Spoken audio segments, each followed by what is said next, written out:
righty. So for our Bible study this morning, just a couple of questions for discussion to start us off. I think this one's an easy one. Maybe it's not. But would you describe yourself as a morning person or an evening person? Or in other words, an early bird or a night owl? And why is that?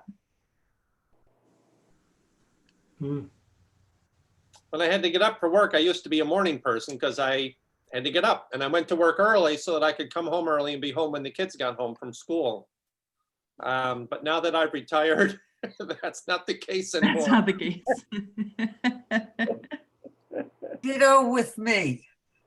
In the years I was teaching and working, I was definitely an early morning person. But now I'll go to 8 o'clock, 8:15, 8:30. That's late for me, but still, Yep. it's late for me, but it's still not well into the day. Right. How do we decide whether we're early people or late people, and which one do we pick, and what's the parameter? Well, that's a good question, because, also like for some people, they might think, oh, I'm waking up early, but then you talk to a farmer and they're like, that's not early. They're like, so it's also kind of like, I guess it's from your own perspective, if you tend to sleep in, because Ginny, when you say like, oh, I sleep in until like 8 o'clock, I know some people who are like, that's early. That's early. Well, go ahead. I'm sorry, I was just going to say, I can remember when in the years that I was teaching, I would get up really early, sometimes like 5:30, 6 o'clock, and correct papers and things, and then teach and then relax. Mhm. Saturday mornings, I would sleep until 11. Yes. Well, I have reverted back to my 20s when I used to work evenings, and you stayed up late, and I would get up early and take a nap before I went to work in the afternoon. So now I go to bed at like 1 o'clock in the morning, and I get up at 7, and then I take a nap. So, That's awesome. so I get my 8 hours, but they're kind of like, I like to stay up late at night, but I like the morning too. So I just take a nap. That's good. That's amazing. Yeah. I blame my staying up later recently on Keith Williams, not Keith Williams, 11 o'clock news broadcaster on CNN. He is so good that I want to stay up and hear his hour from 11 to midnight. Yeah. Well, anybody have Sirius? You have to be here to listen to this. Who won the best voice last night? Do you see that program? It's a wonderful program. And they have people who sing and so on and so forth, and they get rated. And this 15-year-old boy won this contest. He was marvelous. But the thing is, it went on and on and on and on. I can't stay up that long. Can't stay up that long. It was exciting for the kid because Yeah. he was competing against some great voices. But this kid was phenomenal. He'll do a big, and he just turned 15. He was 14 and he was singing like this. But I wondered if any of you had been watching that show, because it's a competition. I guess you were, staying up late last night. Right. Who win? It was worth it. Oh, gee, it was. So you can continue to think about that. But another question for discussion is, when you think of titles for Jesus, what are those first titles or attributes that you think of? Son of God. Son of God. Yep. I think of him as a friend, someone who is my companion and that I can talk to. Right. And there's a song about that. What a friend we have in Jesus. Yeah. Mhm. Yeah. All powerful. Loving. Yeah. Shepherd.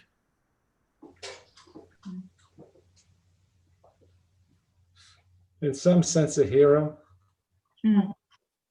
because it is through him we have salvation, and Mm. in that it was a process of dying on the cross. So he's my hero. Hero, savior. Yeah. An image is the gate, the light. Mm. Well, Jenny, that is a great transition because we're talking about Jesus, our day spring this week, which is maybe not something when you're praying or when you're journaling, you're like, oh, Jesus, my day spring. That's maybe not one of those attributes or titles that we tend to connect with Jesus, but definitely true with light. So we're going to be reading Isaiah 60 first, 60.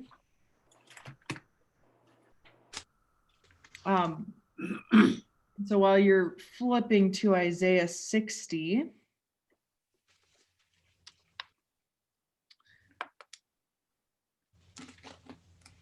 before we read it,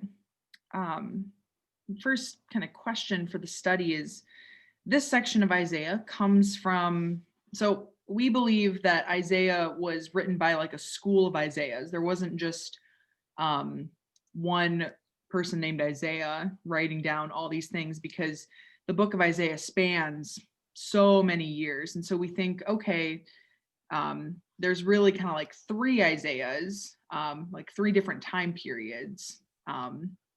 And this would be in that third Isaiah. So we're kind of towards the end of the Isaiah period of writing. And third Isaiah is situated in the 6th century BCE as the exiles from Babylonian returned to Jerusalem.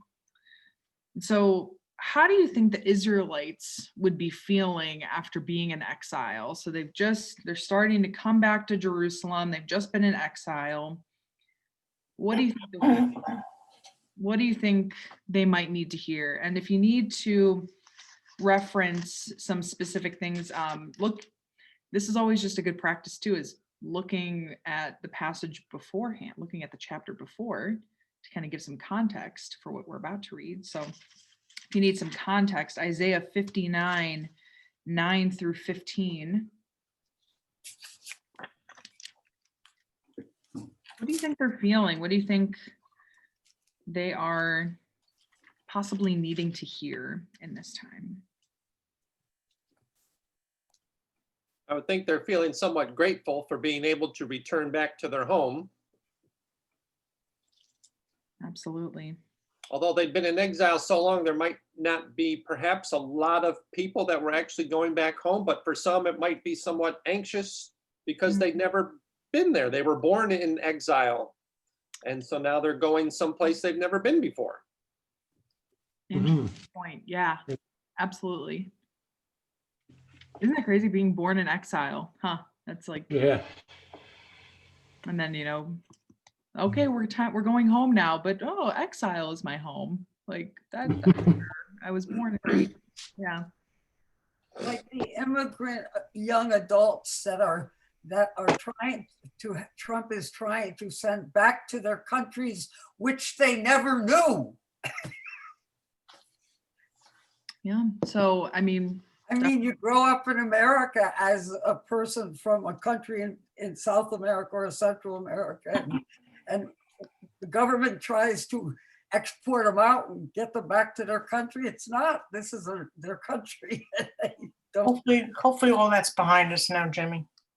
Well, I'm just thinking that's how the Babylonian, Right. It's a good analogy, but hopefully we're done with that.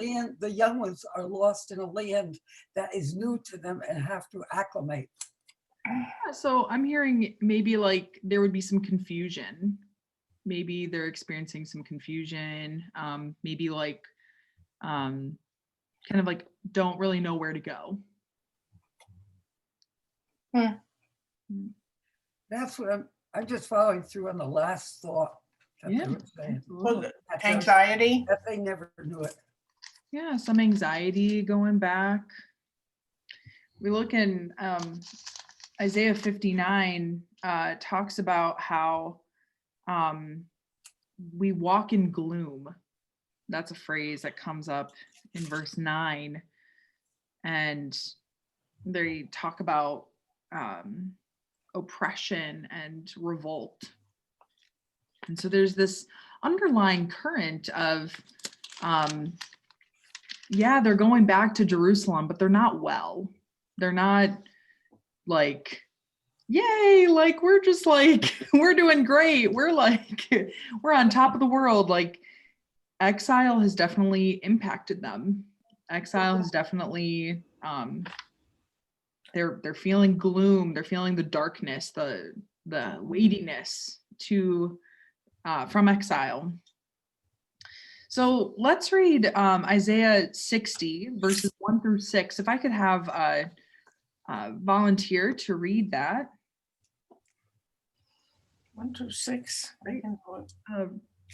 I saw Rick's hand first. Okay, Rick, you go. Your quick draw. Wonderful. Go ahead, Rick. Arise, shine, for your light has come, and the glory of the Lord rises upon you. See, darkness covers the earth, and thick darkness is over the peoples. But the Lord rises upon you, and his glory appears over you. Nations will come to your light, and kings to the brightness of your dawn. Lift up your eyes and look about you. All assemble and come to you. Your sons come from afar, and your daughters are carried on the arm. Then you will look and be radiant. Your heart will throb and swell with joy. The wealth on the stars will be brought to you. To you the riches of the nations will come. Herds of camels will cover your land. Young camels of Midian and Ephah and all of Sheba will come, bearing gold and incense and proclaiming the praise of the Lord. Thank you. So what command does the Lord give to Jerusalem, to the people who are heading back to their homeland? What does the Lord say to them? Buck up, it's all going to be good. Is that what your translation says, Donna? Yeah, right there. It's a footnote. That's a footnote, exactly. That's the Donner Baker translation. Yeah, sorry. DBT. That's what I won't say anything more. Yep. So buck up. Okay. Yeah. So when the arise part, is that kind of what you're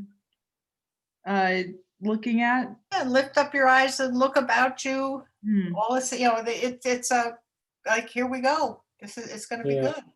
And then all the things that are promised here, the wealth and the camels and all the. Right. The message talks about sunlight. Put your face in the sunlight, going along with what Donna said. Marcy? Yes. I don't know if this is right, but I have connection somehow with Revelation in this passage and how it all ends in for the good of the believers. But that's not the beginning of it. Well, Dick, you're totally getting ahead in the Bible study. We're totally going to go to Revelation later on. So, well, I'll just thought, but that's great. So, yeah. I just say that I learned from this passage that they weren't just coming from Babylon. All those people returning by sea also. A rich harvest of exiles gathered in from the nations. Apparently, there was kind of a major return to Jerusalem. Yeah, so that's this really interesting piece about Isaiah. This specific passage is is the Jerusalem the literal or is it the symbolic? And so we can look at, is this meant just for those who are returning from exile, or is this for everyone? Sometimes I think it's both. There are people returning and not returning, and that's what you read, but you never connect that as a possibility, or some people do. I can't even tell you where in Revelation that thought process went. But anyway, that's Yeah. what it came. So we hear the Lord is saying, arise, shine, for your light has come. The glory of the Lord has risen upon you. So how would that be contrasted with the state of the world? So then I'm looking specifically at verse 2, the state of the world in that specific time, what they considered their world. Darkness shall cover the earth, and thick darkness the peoples. Over the people. But the Lord will arise upon you. So what is the state of the world, and what is God doing in this text? And of lifting them up out of the darkness. Mm-hmm. Yeah, and we'll talk about what darkness is in just a moment. But in this passage, the Hebrew word for light, this is what I love about the Hebrew language, is that one word has like 5 different definitions. So it's really like, we can really expand the Bible. You think the Bible's long now? Bible could be like 5 times as long with the Hebrew translations. But in this passage, light can be defined as dawn, daylight, early morning, God's prosperity, and a source of enlightenment. And so how do you think these different definitions would possibly change your reading of this passage? Because we talk about your light has come. So what if we change that to your daylight has come, or God's prosperity has come? How do you think that would change your perspective, or maybe it wouldn't change? Well, I differ a little bit from Rick in that I see it is that there's a darkness over the world, but the light is coming from within. So the light is coming from within us. And so when you're saying that we are where the light comes, the light of Christ or whatever that's within us is making a glow. It's lighting the darkness. Does that make sense? I don't know. Yeah, Joyce, I hear that. Like, so saying that, God is within us, Jesus being the light within us. That we're creating a light in the darkness. Yeah, I hear that. Through him, Yeah. I think in this text, they wouldn't have said the word, they wouldn't have necessarily recognized Jesus being in them. That's right. So I think. Well, that's right, because this is Old Testament. Right. So they would say that. Sorry, guys. Well, no, this is why there's, God, Jesus is God in flesh. So right now it's, what is God doing kind of as the external, but then Jesus talks about the internal as well. So okay, I think that's a good. Now, the one line says, nations will come to your light. And I said to myself, who is your? And it's at the first line, it says, get out of bed, Jerusalem. So this may be, nations will come to you, your Jerusalem's light. As you say, this might be a symbolic thing of a new awakening of religious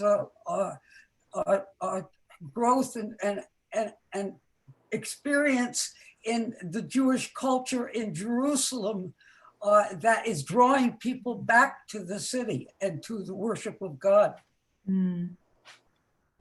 Maybe. Well, what does it mean, the glory of the Lord shine on you? What does that actually mean? It's a good question.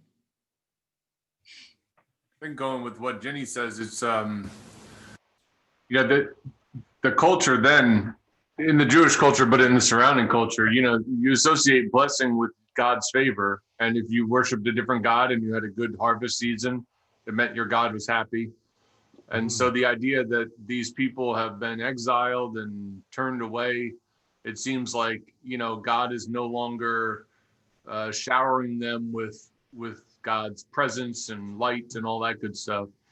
But they're going to return to a day when people are going to look up to them again. Like Jenny was saying, that their faith and their connection with God is going to be noticed by other people. So God's glory is going to shine around them, and all of a sudden they're going to be in a good relationship and a right relationship, and their God is going to bless them again like God did before.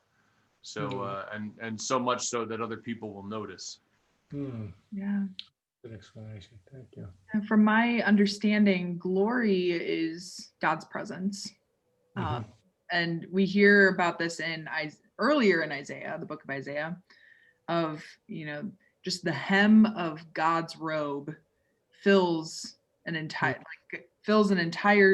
temple. And so just the idea that God's glory, just even like the smallest part of God's glory, God's presence, can fill entire spaces. And that's like the key to all this Advent stuff is God's presence. So like Emmanuel is God with us. The reason why that's such a big deal is because nobody else's gods were present with them. They were high up somewhere in the heavens. And we're talking about a God that, their God had a tent. Their God traveled with them. Their God came to them in smoke and fire, and other gods just didn't do that. Other gods didn't dwell with the people. So the idea that right now God isn't really dwelling with the people, there's been a break, but there's going to be a time when God's going to dwell with the people again, that God's light and glory are going to be all over them. That's kind of the big Advent theme as you think about the word Emmanuel, why that's such an important word. It's not just a cozy feeling of Jesus as human. It's in contrast to every other God that they knew. Right. Yeah. At that time, every God that they knew, because there are world religions now that have different perspectives of the incarnation. But still, Christianity is distinct in that way, that but God, not even Christianity, because Judaism, because God's name in the Tetragrammaton, which is the right, no, is that right? No, Tetra is 10. I got that confused. The word for God, which has translated Jehovah, but we kind of say Yahweh. It's a holy word in Hebrew. God's name means kind of like God's here. So the very name of God translates God is present. And so when your God's name is God is here, that's like the big defining characteristic of this God, is very different from a lot of other gods. And that's the whole prophecy of God's presence being with the people. Interesting. Yeah. So, to go back to one of the questions, beautiful, like I love this kind of teaching moment as well. So talked about how light can be defined in one way. Darkness in this specific passage is more synonymous with blindness and being asleep. So what do you think the Israelites could be blind to? So, and then, the follow-up question to that would be, so in verse 5, we hear, then you shall see and be radiant, and your heart shall thrill and rejoice. What do you think the people will see that will make them rejoice? It's a two-parter. What do you think the Israelites could be blind to? God's presence. Yeah. They might think, hey, where were you when you sent us into exile? How did we wind up here? Yep. Yeah. That kind of feels like a familiar feeling, doesn't it? for this year. Yeah. So then what do And you, oh, go ahead, Dick.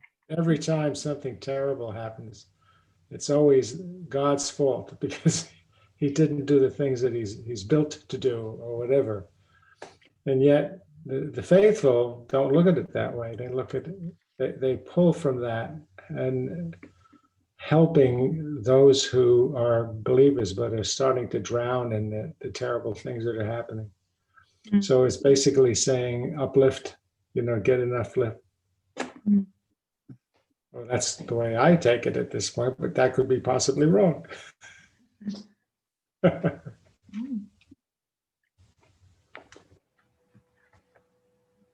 Yeah, I think kind of hitting up. If they're blind and in the dark, it means that they're probably looking for something. Yeah, and mean that all the people somehow are in the dark at the moment, but kind of looking for something to happen or to feel or to worship or to be like or something. yeah, in chapter 59, once again looking back a little bit, it in verse 10 talks about like we're groping like the blind against a wall. So they're searching for something. Yeah. Yeah, absolutely. And yet the light comes and then we will see. So then it's like that glory is so overpowering. We just can't deny it. It's like when you're taking a nap and then someone flips the light switch on all, and it's like, oh my gosh. It's like, you can't deny it. It's like just right in front of you. Well, let's turn to Revelation 22. Dick, this is you. This is the last chapter of the Bible. So hopefully, I knew I always get the last. hopefully an easy one to find for everyone. So Revelation 22, and we're going to look at actually 16 through 20. So some of the final words that are spoken that are written in scripture. So if I could have, Donna, would you mind reading scripture? Because I know you had volunteered last time. Would you mind reading this? I don't want to step on Rick's toes, Not at all. Behold, I am coming soon. My reward is with me, and I will give, excuse me, I'm having a little trouble here. Give every one according to what he has done. I am the Alpha and the Omega, the first and the last, the beginning and the end. Blessed are those who wash their robes, and that they may have the right to the tree of life, and may go through the gates into the city. Outside are the dogs, those who practice magic arts, the sexually immoral, the murderers, the adulterers, and everyone who loves and preaches falsehood. I, Jesus, have sent my angel to give you this testimony for the churches. I am the root and the offspring of David and the bright morning star.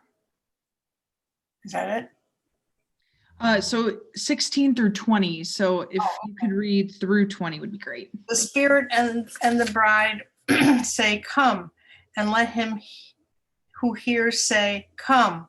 Whoever is thirsty, let him come, and whoever wishes, let him take the free gift of the water of life.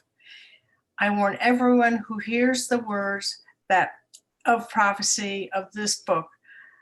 If anyone wants anything to them, God, or adds anything to them, God will add to him the plagues described in this book.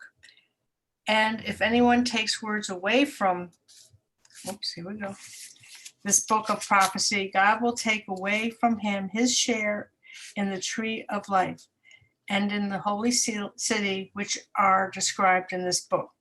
He who testifies to these things says, yes, I am coming soon. Amen. Come, Lord Jesus. The grace of Lord Jesus. Oops. Be with Yeah, God. just finish it off, Donna. Why I not? was thinking you might as well amen. Amen. Amen. So, so we're going to focus on 16 through 20. Donna gave like a really good, she read, the infamous, Alpha and Omega, beginning and end. But I will not be personally preaching on the dogs and the sorcerers and the fornicators this Sunday. So just as a heads up to everyone. But how is Jesus described in really verses 16 and 17? And why do you think these are important? Well, but here they talk about I'm the root. And we're talking about Jesse's root, I assume. And the offspring of David and the bright morning star. And he's describing him. So I am what tied back, going back and currently as the bright morning star. Yeah. Yeah. What a funny, once again, when are times that we address Jesus as bright morning star? Is that after all the tribulation? This what we're talking about now. This is because this is sweet. This is great. But what about all the what they've gone through, what they've seen? So this is a two-part, I would think, Bible verse. Right. So I mean, you got it, Dick. I mean, there's like one part where it's describing kind of who Jesus is, and then there's another part that kind of gives us our role when we're reading scripture. So there is kind of this like interesting balance in this last part. But yeah, why do you think, so I give some scriptures to kind of like reference these different attributes that are given to Jesus. So I'm wondering if we could have a couple of people look at this or just kind of read through them. So if I could have if someone wouldn't mind going back to Isaiah 11 verse 1. Oh, that's okay. That'll be you. All right. If I could have someone go to Numbers 24 verse 17. Yep, got it. Rick. And then Ellen, would you mind going to Revelation 2 verse 28? Which was my Isaiah? Isaiah 11 verse 1. And first verse. Yes, yes.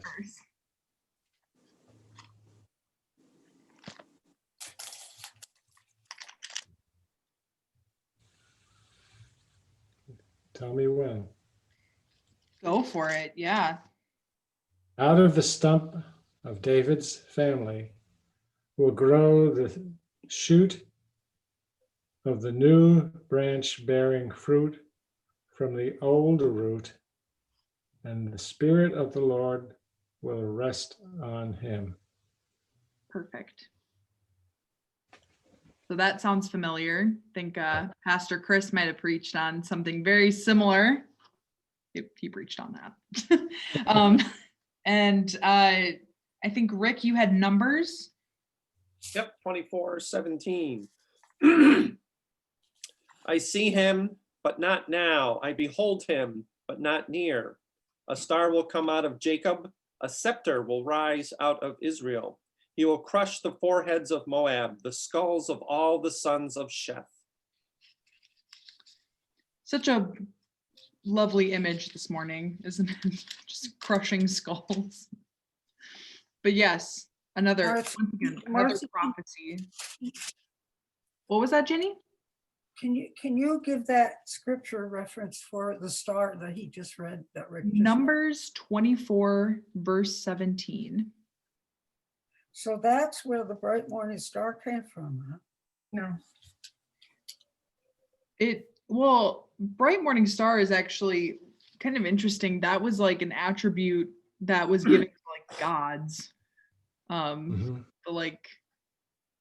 So to say that Jesus is the true bright morning star is also once again kind of speaking to that cultural reference, but also being like, I am the true one. And when in history is Numbers written? When would that have been said? That's scripture? In Numbers, that would have been during like Exodus. Exodus time. 6. Yeah, so like once again, people are in wilderness. It's interesting, isn't it, that Jesus is continually saying, I'm the bright morning star, you know, God is the light, in wilderness exile time. And then Ellen, can you finish it off with 2 verse 28? Sure. I will also give that one the morning star. Amen.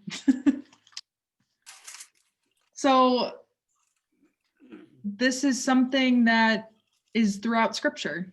It's something that comes up multiple times. And so why do you think we don't,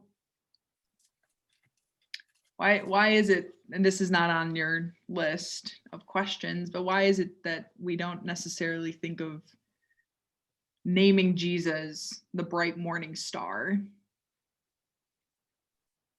I think that's harder to connect with. Hmm. I mean, you can see the stars, but then when they tell me that they're like these balls of things and they're years away, I don't understand that. But to think of him as a friend, you get that. But that's how I would say. Now, I if appreciate the that. morning star,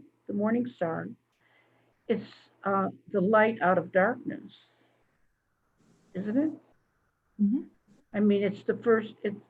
It's like I have to go with the Greek Orthodox Church, where they at midnight on Easter. Of course, we are Christmas, but at midnight on Easter they light a candle, and that's the light in the darkness.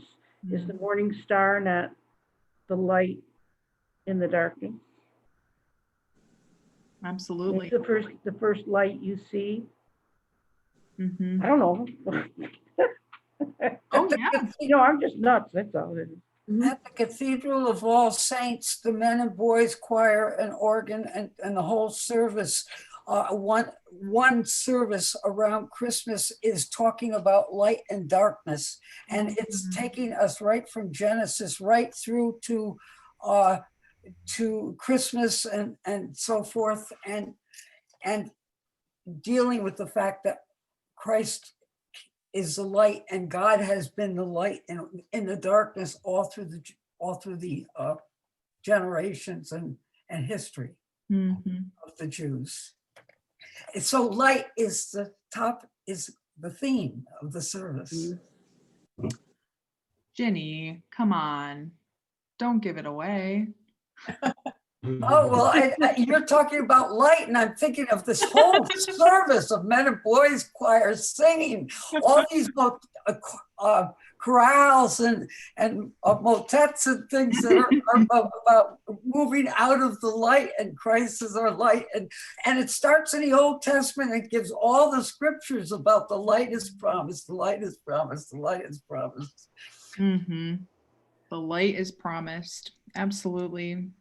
So, how then do Isaiah 60 and Revelation 22 connect, these two kind of, different time periods? One is a prophecy, both are really prophetic voices, but Revelation 22, I mean, it talks about the one who testifies to these things says, surely I am coming soon. And I don't know about any of you, but it doesn't feel like soon enough. So then how do these two connect, and how does Jesus, our day spring, give you any sense of hope if it does give you hope. And no, Recount it. I'm not asking you to write my sermon. Yes, you are. That's why we do this. This has happened often in our experience with you. Yeah, right. That's why I'm recording it, is really just so that I can, all right, we're just gonna play this. Could you erase my name, please? Yeah, right. Rick, you were gonna say, Well, I was just gonna say morning star, day star, and so on, all kind of morning, dawn, the beginning of a new day. Jesus is coming as a new light for us, taking us out of our past, whether it's exile, whether it's the Exodus, whether it's COVID, and moving us forward as opposed to looking backwards. That's excellent. all right, Rick, I might actually just say that. That's a good one. You have my permission. Oh, thank you. All right, we have witnesses. Then Yeah. yeah. Just want proper bibliographies and quotations and so on. Oh yeah. Yeah. Very good. That's a good note to end on. So just a couple of questions for reflection throughout our week. Also, thank you everyone for participating today. As we approach some of the longest nights in the year, how can we look for pieces of light in our day? And in Advent, we long for the light of Jesus. How might we believe in Jesus, our bright morning star beyond Advent? I think this is some way where works come in. The demonstration of the belief that you had. Yeah. And that's somewhat missing in the Old Testament. Not always, but this has been transformed to what actually you should be doing, and the instructions, which are not complex. So, but everything sort of ties together in some ways, and that's what I get at it. Yeah. Absolutely. Something that we can, just as Rick Bird would say, something we can look forward to. Yeah. Jesus, giving us a new day, a new bigger day, like not just another, not Wednesday, but like a new season. Yeah. Saying it in a more negative, positive way, this too shall pass. Looking forward to the light. This too shall pass if you're in a dark spot. Yeah. Definitely. Well, thank you all, everyone. Thank you.